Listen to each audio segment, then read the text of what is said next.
Hello everyone, welcome again. और इस video में हम धातुएं एवं अधातुएं कैसे अभिक्रिया करती हैं इस बात पर चर्चा करने वाले हैं।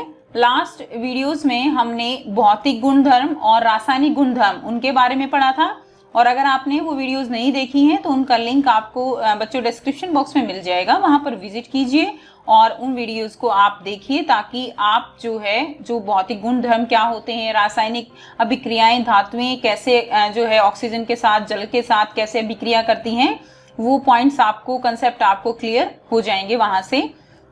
So now let's start. धातुएं एवं अधातुएं कैसे अभिक्रिया करती हैं। ऊपर के क्रियाकलापों में आपने कई अभिकर्मकों के साथ धातुओं की अभिक्रियाएं देखी हैं। हमने ऑक्सीजन के साथ अभिक्रिया की, हमने जल के साथ, लवण के साथ अभिक्रिया की, विस्थापन अभिक्रिया धातुएं कैसे करती हैं वो हमने पढ़ा। धातुएं इस प्रकार की अभिक्रिया क्यों प्रदर्शित करती हैं। 9वीं कक्षा में अध्ययन के तत्वों के इलेक्ट्रॉनिक विन्यास को स्मरण कीजिए। आपने 9th क्लास में तत्वों के इलेक्ट्रॉनिक विन्यास के बारे में पढ़ा है। जैसे अगर हम यहाँ पर एग्जाम्पल लें सोडियम, तो सोडियम का इलेक्ट्रॉनिक विन्यास क्या होगा, 2 8 1।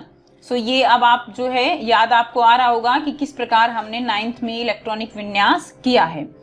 अब इसमें हमने जाना कि संयोजकता कोश पूर्ण होने के कारण उत्कृष्ट गैसों की रासायनिक अभिक्रियाएं बहुत कम होती हैं। जैसे अगर हम एग्जाम्पल लें, सो हीलियम है या आर्गन, ठीक है, इसका इलेक्ट्रॉनिक विन्यास कंप्लीट है, K शेल इसकी, जिसके कारण ये इसकी जो रासायनिक अभिक्रियाएं हैं वो बहुत ही कम होती हैं। यानी इनको हम क्या कहेंगे, इनको हम अक्रिय गैसें या उत्कृष्ट गैसें हम इनको कहते हैं।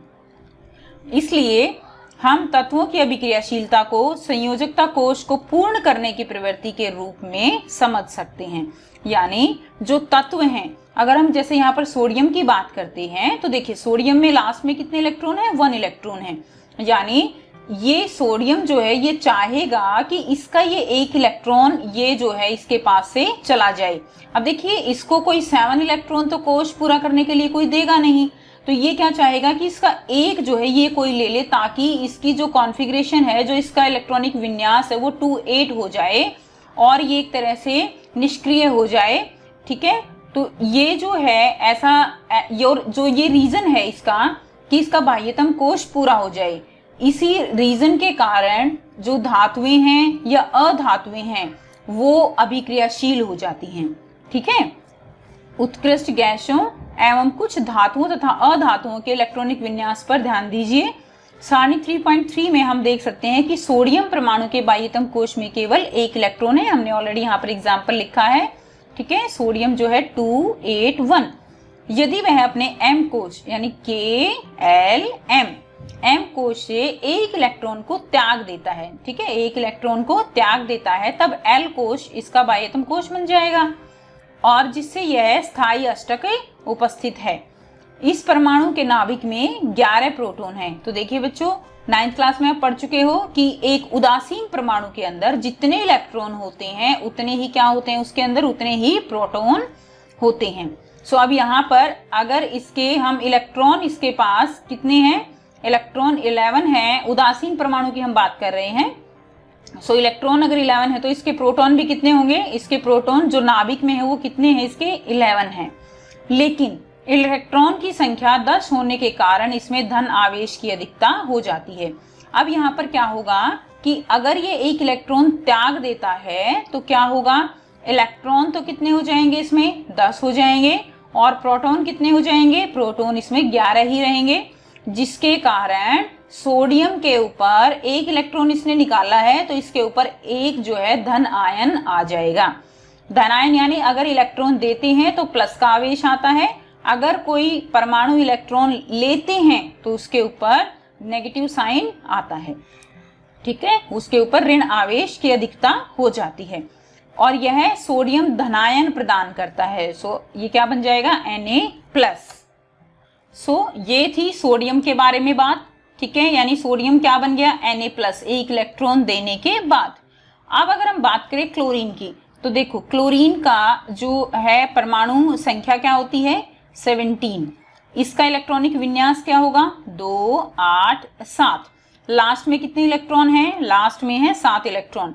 और अष्टक पूर्ण होने के लिए इसे कितने इलेक्ट्रॉन की आवश्यकता है? 1 इलेक्ट्रॉन। यानी 1 इलेक्ट्रॉन अगर इसको कोई दे दे तो ये जो है इसका कंप्लीट अष्टक जो है पूरा हो जाएगा। यदि सोडियम एवं क्लोरीन अभिक्रिया करें तो सोडियम द्वारा त्यागा गया 1 इलेक्ट्रॉन क्लोरीन ग्रहण कर लेता है। अब देखिए, सोडियम को 1 इलेक्ट्रॉन बाहर निकालना है और क्लोरीन को 1 इलेक्ट्रॉन चाहिए, तो ये दोनों आपस में फ्रेंडशिप कर लेते हैं। और यहाँ पर क्या होगा? 1 इलेक्ट्रॉन ग्रहण करके क्लोरीन परमाणु इकाई ऋण आवेश प्राप्त करता है, क्योंकि इसके नाभिक में 17 प्रोटॉन होते हैं। तो देखिए यहाँ पर क्या होगा, यहाँ पर क्लोरीन के पास प्रोटॉन कितने हैं? 17। और जो इलेक्ट्रॉन है, जब इसके पास 1 इलेक्ट्रॉन एक्स्ट्रा आ जाएगा, इलेक्ट्रॉन अभी तो 17 हैं, लेकिन अगर ये 1 इलेक्ट्रॉन ले लेता है तो इसके पास इलेक्ट्रॉन कितने हो गए? 18। इसलिए क्लोरीन के ऊपर क्या आ जाएगा? एक ऋण आवेश। 1 इलेक्ट्रॉन लिया है तो 1 ऋण आवेश। अगर 2 इलेक्ट्रॉन लेता तो जो है 2 नेगेटिव जो है इसके ऊपर जो है आवेश है वो आ जाता। अब इसके K और RM कोशों में 18 इलेक्ट्रॉन होते हैं। सो जब ये इलेक्ट्रॉन ले लेगा तो क्या हो जाएगा? 2 8 8। इससे क्लोराइड ऋणायन प्राप्त होता है। इसलिए यह दोनों तत्वों के बीच निम्न प्रकार से आदान प्रदान का संबंध स्थापित हो जाता है। यानी यहाँ पर सोडियम जो है 1 इलेक्ट्रॉन क्लोरीन को दे देगा और क्लोरीन जो है इसे ले लेगा। क्लोरीन के ऊपर माइनस साइन आएगा और सोडियम के ऊपर पॉजिटिव साइन होगा। यहाँ पर सारणी 3.3 में कुछ तत्व दिए गए हैं, उनका इलेक्ट्रॉनिक विन्यास दिया गया है जो आप 9th क्लास में भी कर चुके हो। जैसे उत्कृष्ट गैसों का एग्जाम्पल मैंने आपको पहले भी बताया। तो यहाँ पर क्या है? 2 है। नियॉन यहाँ पर 10 है तो 2 8। आर्गन यहाँ पर 2 8 8। ये एग्जाम्पल आप ले सकते हो। इसी तरह आप जो है बाकी भी देख सकते हो। सोडियम 11281, मैग्नीशियम 282 283 एंड पोटेशियम 19 है तो 2881।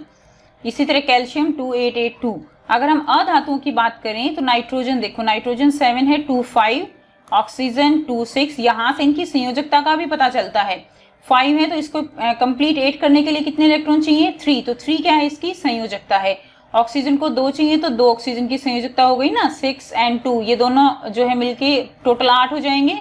सो 2 क्या हो गई? इसकी संयोजकता। या संयोजकता का मतलब क्या होता है बच्चों? जुड़ने की क्षमता।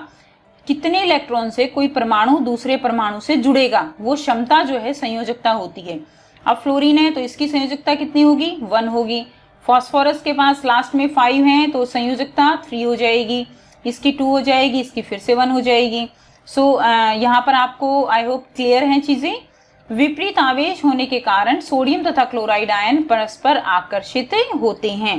ठीक है, विपरीत आवेश आ जाता है, सोडियम के ऊपर पॉजिटिव है तो क्लोरीन के ऊपर नेगेटिव है। मजबूत स्थिर वैद्युत बल में बंधकर सोडियम क्लोराइड के रूप में उपस्थित रहते हैं। अब ध्यान देने योग्य बात यह है कि सोडियम क्लोराइड अणु के रूप में नहीं पाया जाता, बल्कि यह विपरीत आयनों का समुच्चय होता है। यानी जो सोडियम क्लोराइड है, ये जो है 2 आयन जो बने हैं, ये आपस में विपरीत आवेश के कारण एक दूसरे से बंधे हुए होते हैं। यहाँ पर देखिए सोडियम Na+, यहाँ से 1 इलेक्ट्रॉन निकल गया। सो 281 पहले इसकी संयोजकता थी, अब कितनी हो गई? 28। इसी तरह क्लोरीन 287, अब हो गया 288। अब यहाँ पर सोडियम के पास 1 इलेक्ट्रॉन एक्स्ट्रा है और यहाँ पर 1 इलेक्ट्रॉन की कमी है, तो यहाँ से 1 इलेक्ट्रॉन इसके पास चला गया और यहाँ पर सोडियम क्लोराइड का निर्माण हो जाएगा NaCl। और जो ये आबंध बना है दोनों के बीच आवेश के कारण, धनायन और ऋण आयन, जो आवेश के कारण जो आबंध दोनों के बीच बना है, इसको हम क्या बोलते हैं? आयनिक आबंध बोलते हैं। अब हम एक और आयनिक यौगिक मैग्नीशियम क्लोराइड के निर्माण को चित्र 3.6 में जो दर्शाया गया है उसको और समझने का प्रयास करते हैं। तो देखिए, आप साथ साथ इसको कॉपी में सॉल्व करके देखिए। मैग्नीशियम है, मैग्नीशियम का इलेक्ट्रॉनिक विन्यास क्या होगा? 282, क्योंकि इसकी परमाणु संख्या कितनी है? 12। अब यहाँ से इसके पास 2 इलेक्ट्रॉन एक्स्ट्रा हैं जिसको ये देना चाहेगा। सो यहाँ पर ये 2 इलेक्ट्रॉन जब रिमूव कर देगा तो इसके ऊपर जो है आवेश यहाँ से कितना आएगा? Mg2+। 2 इलेक्ट्रॉन यहाँ पे दे रहा है तो इसके ऊपर Mg2+ यहाँ पर फॉर्म हो गया। इसी तरह क्लोरीन है। अब देखिए क्लोरीन है, क्लोरीन के पास जो है 287, इसको 1 इलेक्ट्रॉन चाहिए। 1 इलेक्ट्रॉन अगर लेता है तो ये क्लोराइड आयन बन जाता है, क्लोराइड ऋणायन जिसको हम कहेंगे। और यहाँ पर ये क्या है, मैग्नीशियम धनायन। अब देखिए मैग्नीशियम के पास कितने इलेक्ट्रॉन हैं, 2 इलेक्ट्रॉन, लेकिन एक क्लोरीन के परमाणु को केवल एक ही इलेक्ट्रॉन चाहिए, एक इसको चाहिए, एक इसको चाहिए, इसलिए 2 क्लोरीन इसके साथ फ्रेंडशिप करेंगे और एक इलेक्ट्रॉन मैग्नीशियम इसको प्रोवाइड कर देगा और एक जो इलेक्ट्रॉन है ये इसके पास चला जाएगा, जिसके कारण ये जो है यौगिक का निर्माण होगा और इसका क्या नाम होगा, मैग्नीशियम क्लोराइड MgCl2। सो यहाँ पर Mg2+ है और Cl जो है एक Cl के ऊपर क्या है आवेश, ये एक ऋणायन होगा। धातु से अधातु में इलेक्ट्रॉन के, देखिए धातुओं का क्या गुण है, धातुओं का गुण होता है इलेक्ट्रॉन का निकालना, ठीक है, यही मेन धातुओं का गुणधर्म है। और जो अधातु हैं उनका गुणधर्म क्या होता है, इलेक्ट्रॉन्स को लेना। सो यानी यहाँ पर ट्रांसफर हो रहा है, यानी जो धातुएं हैं वो अधातुओं को इलेक्ट्रॉन जो है क्या करेंगी, उनको ट्रांसफर करती हैं। और ये जो इनका गुण धर्म है इसके कारण आयनिक आबंध उत्पन्न होता है। धातु से अधातु में इलेक्ट्रॉन के स्थानांतरण से बने यौगिकों को हम क्या कहेंगे, आयनिक यौगिक या वैद्युत संयोजक यौगिक कहा जाता है। सो आयनिक यौगिक आयंस के कारण बने हैं, तो चाहे वो मैग्नीशियम क्लोराइड का एग्जाम्पल आप लो या आप जो है अभी हमने ऊपर किया था NaCl का एग्जाम्पल है। सो ये क्या है, ये जो है आयनिक यौगिक हैं। क्या आप मैग्नीशियम क्लोराइड में उपस्थित धनायन एवं ऋणायन का नाम बता सकते हो? तो यहाँ पर क्या होगा, मैग्नीशियम जो है मैग्नीशियम धनायन है और यहाँ पर क्लोराइड जो है क्या है, ऋणायन है। नेक्स्ट अब हम करेंगे आयनिक यौगिकों के गुणधर्म, यानी क्या जो आयनिक यौगिक बनते हैं उनके क्या क्या गुणधर्म होते हैं। आयनिक यौगिकों के गुणधर्मों के बारे में समझने के लिए आइए हम निम्न क्रियाकलाप करते हैं। तो क्रियाकलाप 3.13, विज्ञान की प्रयोगशाला में आपको जो सैंपल लेने हैं वो क्या क्या लेने हैं, sodium chloride NaCl, potassium iodide Ki and barium chloride BaCl2, ये जो है लवण हमने लेने हैं। इन लवणों की भौतिक अवस्था क्या है, ये जो है लवण सारे ठोस होंगे। धातु के स्पैचुला पर छोटी मात्रा में नमूने को लीजिए तथा इसे ज्वाला पर गर्म करना है, कुछ इस तरह से जैसा आपको चित्र में दिखाई दे रहा है। स्पैचुला को साफ करना है और उसके ऊपर लेकर इसको ज्वाला के अंदर गर्म करना है। आप क्या देखते हैं कि क्या ये नमूने ज्वाला को रंग प्रदान करते हैं, यानी ज्वाला के अंदर आपको कुछ अलग से कलर दिखाई देगा, ठीक है, कुछ रंग दिखाई देगा। क्या ये यौगिक पिघलते हैं, तो आपको ये भी परीक्षण करना है कि यौगिक पिघलेंगे या नहीं पिघलते।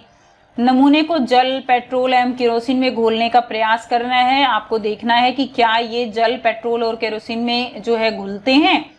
और चित्र 3.8 की तरह क्या करना है, आपको एक परिपथ बनाइए और किसी एक लवण के विलयन में इलेक्ट्रोड डाल दीजिए। आप क्या देखते हैं, तो पहले हम देख लेते हैं कि ये जो है किस प्रकार की ज्वाला जो है, रंग किस प्रकार का रंग ज्वाला को प्रदान करते हैं। तो देखिए जब सोडियम क्लोराइड को आप ज्वाला में जलाओगे तो इससे आपको पीले रंग की ज्वाला दिखाई देगी, ठीक है, किस रंग की ज्वाला, पीले रंग की ज्वाला, जैसा कि आपको चित्र में दिखाई दे रहा है, इस रंग की ज्वाला आपको दिखाई देगी। अगर हम पोटाशियम आयोडाइड है, पोटाशियम आयोडाइड के केस में हमें जो है पर्पल यानी बैंगनी रंग की ज्वाला यहाँ पर दिखाई देगी, बैंगनी रंग की। और अगर बेरियम क्लोराइड है, इसको जब हम जलाते हैं तो यहाँ पर हमें हरे रंग की ज्वाला दिखाई देती है। साथ ही साथ ये जो हमारे लवण हैं ये पिघलते नहीं हैं।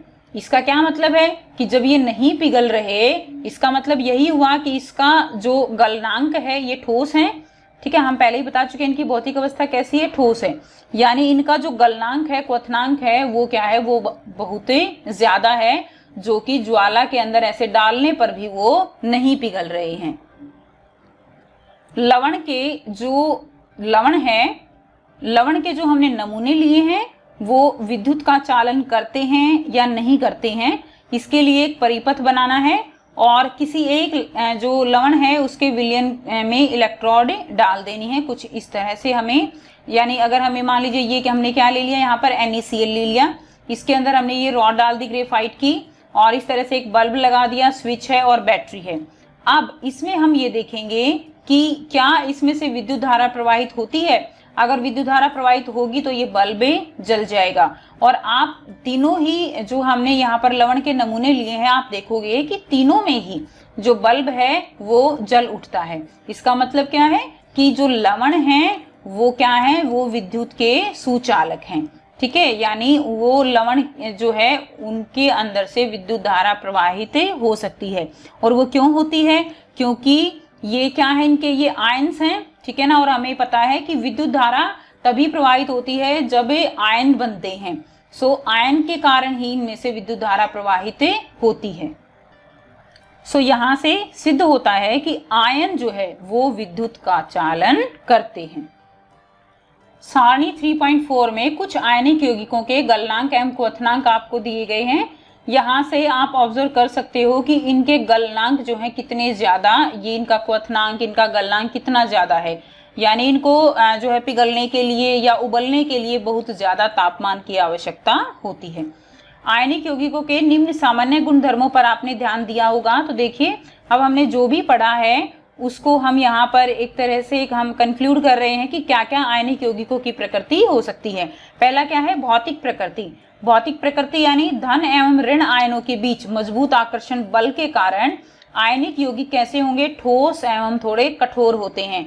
जैसे अगर हम एग्जाम्पल लें तो NaCl, Na positive and Cl negative, यानी पॉजिटिव नेगेटिव ये दोनों एक दूसरे को आकर्षित करेंगे, जिसके कारण जो आबंध होगा वो बहुत ज्यादा मजबूत होता है, जिसके कारण ये ठोस होते हैं और कठोर होते हैं। ये यौगिक सामान्यतः भंगुर होते हैं। भंगुर का मतलब क्या होता है स्टूडेंट्स, भंगुर का मतलब होता है कि जैसे ही हम उसको हथौड़ा मारते हैं तो वो बिखर जाते हैं। ठीक है, जैसे अगर आप नमक को जो है तोड़ने की कोशिश करते हो तो नमक जो है वो बिखर जाएगा और दाब डालने पर टुकड़ों में टूट जाते हैं। नेक्स्ट, गलनांक एवं क्वथनांक। आयनिक यौगिकों का गलनांक एवं क्वथनांक बहुत अधिक होता है। इसके लिए आपने क्रियाकलाप भी किया, क्योंकि मजबूत अंतर आयनिक आकर्षण को तोड़ने के लिए, अंतर आयनिक जो आपस में इनके बीच में जो आबंध है वो बहुत ज्यादा मजबूत है और उसको तोड़ने के लिए ज्यादा मात्रा में ऊर्जा की आवश्यकता होती है। और यही कारण है कि इनका जो गलनांक है या क्वथनांक है वो बहुत ज्यादा होता है। नेक्स्ट हम बात करें घुलनशीलता। सो वैद्युत संयोजक यौगिक सामान्यतः जल में क्या होते हैं, घुलनशील होते हैं, लेकिन केरोसिन, पेट्रोल जैसे विलायकों के अंदर ये घुलनशील नहीं होते, ये अविलेय होते हैं।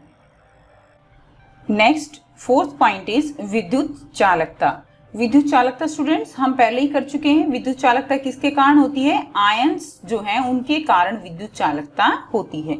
किसी विलयन से विद्युत के चालन के लिए आवेशित कणों की गतिशीलता आवश्यक होती है। आवेशित कण कौन से हैं, आवेशित कण यानी धनायन, और दूसरा कण कौन सा है, ऋणायन। ठीक है, ये जो है ये क्या होते हैं, आवेशित कण हैं। आयनिक यौगिकों के जलीय विलयन में आयन उपस्थित होते हैं। जब विलयन में विद्युत धारा प्रवाहित की जाती है तो यह आयन विपरीत इलेक्ट्रोड की ओर गमन करने लगते हैं। ठोस अवस्था में आयनिक यौगिक विद्युत का चालन नहीं करते। ठोस अवस्था में आयन जो है, अगर हम NaCl की बात करें तो अगर ये ठोस है तो ये विद्युत का चालन नहीं करेगा। क्यों नहीं करेगा, क्योंकि जो धनायन है और जो ऋणायन है ये एक दूसरे के साथ बहुत ही मजबूत आबंध से जुड़े हुए हैं और ये गति नहीं करेंगे। और हमने अभी ऊपर पढ़ा कि विद्युत के चालन के लिए आवेशित कणों की गतिशीलता आवश्यक है, और गति नहीं करेंगे तो जो विद्युत है उसका प्रवाह नहीं हो सकेगा। अब इसमें देखिए, क्योंकि ठोस अवस्था में दृढ़ संरचना के कारण आयनों की गति संभव नहीं होती, लेकिन आयनिक यौगिक गलित अवस्था में विद्युत का चालन करते हैं, क्योंकि गलित अवस्था में विपरीत आवेश वाले आयनों के मध्य स्थिर वैद्युत आकर्षण बल ऊष्मा के कारण कमजोर पड़ जाता है। देखिए बच्चों, दो अवस्थाएं जो है यहाँ पर है, एक जलीय अवस्था है और दूसरी अवस्था है गलित अवस्था। अब इसका क्या मतलब है, यहाँ पर जलीय अवस्था अगर NaCl को आप जल में घोल देते हो, और गलित अवस्था अगर इसको हम पिघला देते हैं, जल में घोलकर नहीं वैसे ऊष्मा देकर, उस समय भी इसके जो आयन्स हैं, जो इनके बीच में आबंध हैं, वो जो है कमजोर पड़ जाते हैं, जिसके कारण वो गमन करने लगते हैं। इसी तरह जब हम इसको जल में घोल देंगे तो जलीय अवस्था हो जाएगी, और जलीय अवस्था में भी इसके जो आबंध हैं वो कमजोर पड़ जाते हैं, जिसके कारण विद्युत धारा का प्रवाह होता है। इसलिए आयन स्वतंत्र रूप से गमन करते हैं इन दोनों ही अवस्थाओं में एवं विद्युत का चालन करते हैं और विद्युत का चालन करेंगे। सो आई होप आपको यहाँ तक जो चैप्टर है ये चैप्टर कंप्लीट समझ आ गया है। फिर भी अगर कोई प्रॉब्लम है, आपकी कोई क्वेरी है तो आप कमेंट करके पूछ सकते हो। और इससे आगे का जो चैप्टर है वो अभी जो रिवाइज सिलेबस आया है उसके अकॉर्डिंग आपके सिलेबस में नहीं है, यानी इससे आगे का चैप्टर उसको डिलीट कर दिया गया है। आपको ये वाला चैप्टर जो थर्ड चैप्टर है आपका धातु एवं अधातु, यहीं तक आपको कवर करना है। एंड हमारा चैप्टर कंप्लीट हो चुका है। और अगर आपको कोई प्रॉब्लम है, पीछे का जो प्रीवियस वीडियोस हैं उनमें भी कोई प्रॉब्लम है तो आप कमेंट करके पूछ सकते हो। और साथ में आप कमेंट करके ये भी बता सकते हो कि आपको वीडियोस कैसी लगती हैं। और अगर वीडियोस अच्छी लगती हैं तो आप जो है चैनल को सब्सक्राइब कर लें और वीडियोस को शेयर भी करें ताकि आपके फ्रेंड्स को भी फायदा मिल सके। So thanks for watching.